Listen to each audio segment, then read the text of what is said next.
வணக்கம்.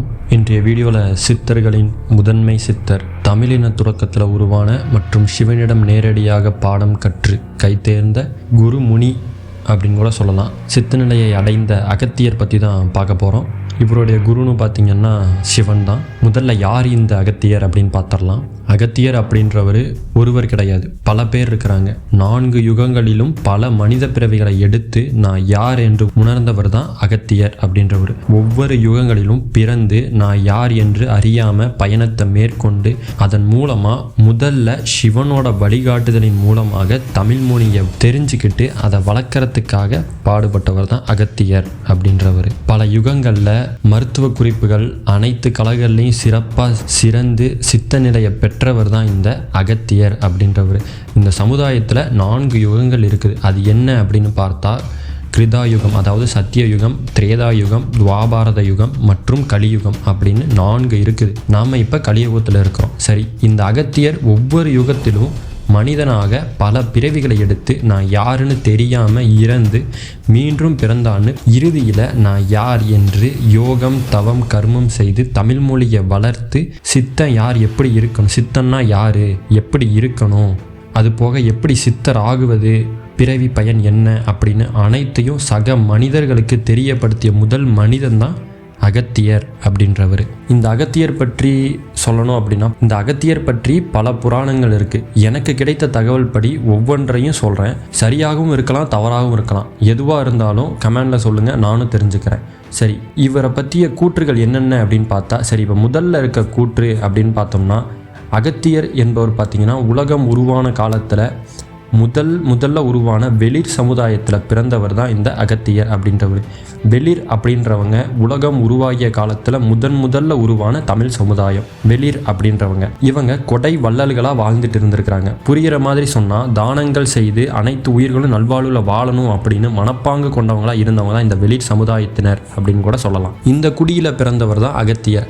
நான் யார், நாங்கள் ஏன் இந்த தானம் தர்மங்கள்லாம் பண்ணுறோம், ஏன் பிறந்தோம், ஏன் இந்த புவியில் பிறந்தோம், இந்த மாதிரி எத்தனை உலகம் இருக்குது அப்படின்னு அவருக்குள்ளே நிறைய கேள்விகள் வந்துட்டு அடுக்கு மேலே அடுக்காக வந்துட்டு இருந்தது. அதுக்கான பதிலை தேடணும் அப்படின்னு தாய் தந்தை கிட்ட முறையிட்டு ஒரு கட்டத்தில் சரி போ நீ தெரிஞ்சுக்க அப்படின்னு அவங்க தாயானவங்க அனுப்பி வச்சுட்டாங்க. அப்போ இவர் காடு மலை நதிகள் கடந்து ஒரு மலைக்கு போகிறாங்க. அந்த மலை மீது ஒரு மனிதன் கருநீல நிறத்த தோற்றத்தில் பிரகாசமாக உட்காந்துருக்காரு.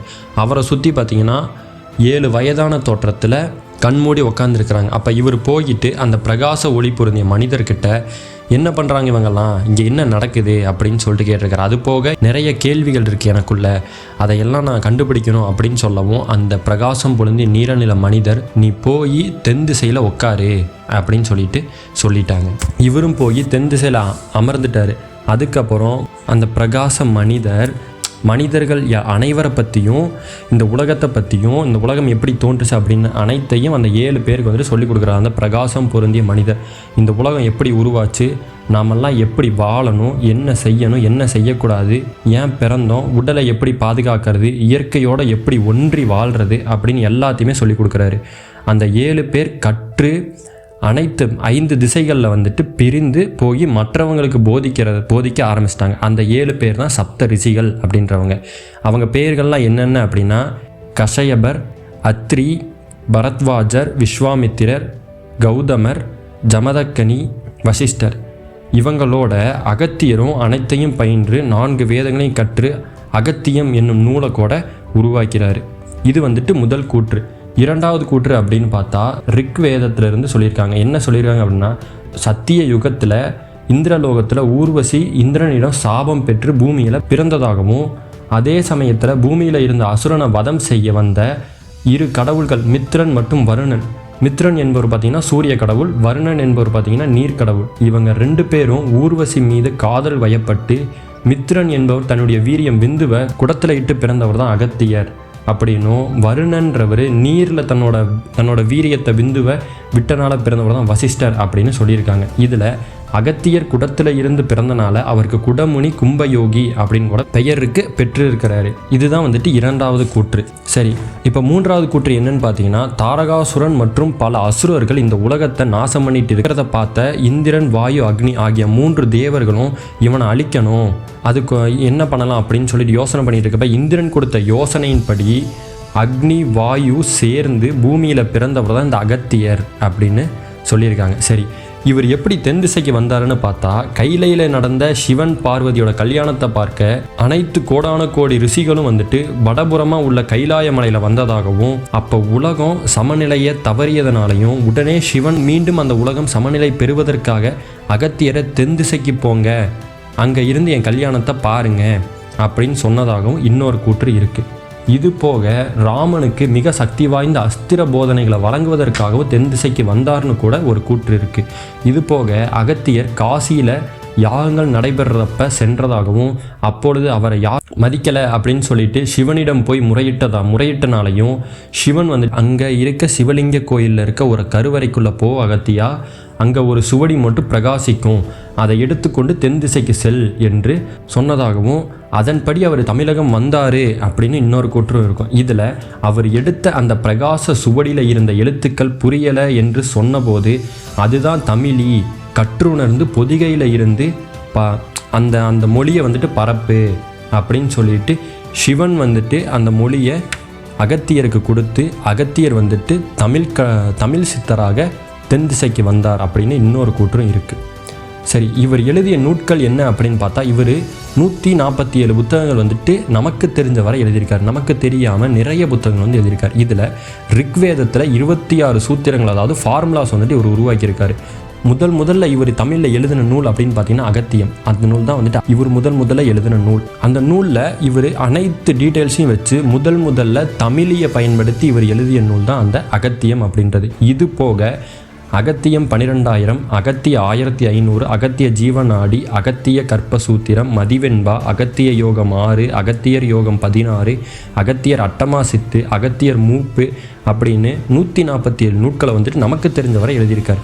இதில் முக்கியமான நூட்கள் அப்படின்னு பார்த்தா அகத்தியம் மற்றும் அகத்தியர் 12,000 தான். இதில் அகத்தியம் மட்டும் கிடைக்கவே இல்லை. பிற நூட்கள் எல்லாம் காலப்போக்கில் சிறிதாக கிடைத்து ஒவ்வொரு மனிதர்களும் அந்த ஒவ்வொரு காலகட்டத்தில் கிடைத்த நூட்களை அவங்களுக்கு புரிந்த வண்ணத்தை வச்சு நமக்கு எழுதி வச்சுருந்துருக்கிறாங்க. இதில் அகத்தியர் 12,000 நூலுக்காக ஒரு போராட்டமே நடந்திருக்குது. என்ன அப்படின்னு பார்த்தா, அகத்தியர் 12,000 நூலில் அனைவருக்கும் புரிகிற மாதிரி எளிமையாக தமிழில் வந்துட்டு உருவாக்குனதாகவும், அது வந்துட்டு பிற சித்தர்களுக்கு பிடிக்காம தட்சணாமூர்த்தியிடம் சென்று முறையிட்டதாகவும், அதனால நீ இப்படி ஓப்பனாக கொடுக்கக்கூடாது எல்லா தகவல்களையும், சித்த நெறி சித்த மரபுன்னு ஒன்று இருக்குது, நீ அதை பின்பற்றாமல் எழுதிட்ட அப்படின்னு சொல்லி அந்த புத்தகத்தை குகையில் பூஜைகளெல்லாம் பண்ணி ஒரு குகையில் வந்துட்டு பதுக்கி வச்சதாகவும் கதைகள் உள்ளது. சரி, இந்த அகத்தியரோட மனைவி பிறப்பு அதை பற்றி பார்க்கலாம். இவர் சத்திய யுகத்தில் வராக கல்பத்தில் மார்கழி மாதம் ஆயில்ய நட்சத்திரத்தில் பிறந்திருக்காரு. இவருடைய மனைவின்னு பார்த்தீங்கன்னா விதர்ப்ப நாட்டுடைய மன்னனின் மகள் இளவரசி லோபமுத்திரை அப்படின்றவங்களை வந்துட்டு இவர் மணந்திருக்கிறார். இவர் சுமார் கிபி 12ஆம் நூற்றாண்டு பண்டைய காலத்தில் வந்துட்டு வாழ்ந்திருக்கிறாரு. இவர் வந்துட்டு பொதிகை மலையில் ஜீவசமாதி அடைந்திருக்கிறாரு. சரி, இவருடைய முக்கிய சீடர்கள் அப்படின்னு பார்த்தா போகர், மச்சமுனி, புலிப்பாணி, தேரையர், யோகமுனி, பாம்பாட்டி, புலிப்பாணி இவங்க தான். இதில் இவருடைய மாணாக்கர்கள் சேர்ந்து இவரை பற்றி பன்னிரு படலம் அப்படின்ற புக்கே எழுதியிருக்கிறாங்க. அந்த 12 பேர் யார், அவங்க எப்படியெல்லாம் பயின்றாங்க, அகத்தியர் எப்படி பயிற்றுவித்தார் அப்படின்னு ஃபுல் டீட்டெயில்ஸே அந்த புக்கில் வந்துட்டு இருக்குது. இந்த 12 மாணவர்கள் யார் அப்படின்னு பார்த்தா தொல்காப்பியர், அதங்கோட்டசான், தூரலிங்கன், செம்புட்சை, வையாபிகன், வாய்பியன், பணம்பாரனார், காலரம்பன், இவருக்கு இன்னொரு பேர் இருக்குது காலகரம்பர் அப்படின்னு, அவிநயன், காக்கை பாடினி, நற்றத்தான், இவருக்கும் இன்னொரு பேர் இருக்குது நத்தத்தான், வாமனன். இவங்க தான் அந்த 12 படலம் என்னும் நூலை இயற்றிய 12 மாணாக்கர்கள் அப்படின்னு சொல்லலாம். இதில் கம்பர் மற்றும் திருவள்ளுவர் கூட இவருடைய மாணவர் தான். சரி, இவரை எப்படி வழிபடுறது அப்படின்னு பார்த்தீங்கன்னா, வியாழக்கிழமை மற்றும் பிரதோஷ காலங்களில் தெற்கு நோக்கி அமர்ந்து நெய் தீபம் ஏற்றி வெள்ளை தாமரை அல்லது வில்வம் இவைகளால் அலங்கரித்து நேராக நிமிர்ந்து உட்காந்து மூச்சை கவனித்து மனசை ஒருநிலைப்படுத்தி பொதிகை மலையில் இருக்கிற மாதிரி தியானத்தில் கற்பனை செய்து மந்திரம் சொல்லணும். அது என்ன மந்திரம்னு பார்த்தீங்கன்னா ஓம் அகஸ்தீசியாய நம அப்படின்னு சொல்லணும். இப்படி பண்ணுவது மூலமாக இவருடைய வழிகாட்டுதலின்படி இந்த மாய உலகத்தில் நல்வாழ்வும் வாழலாம்.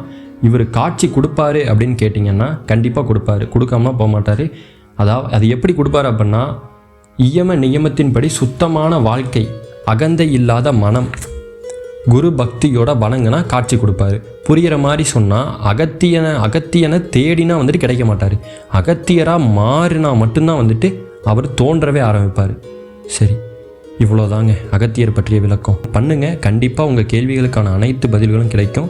சரி, அடுத்த வீடியோவில் அடுத்த சித்தருடைய வரலாறை கொடுக்குறேன். நன்றி, வணக்கம்.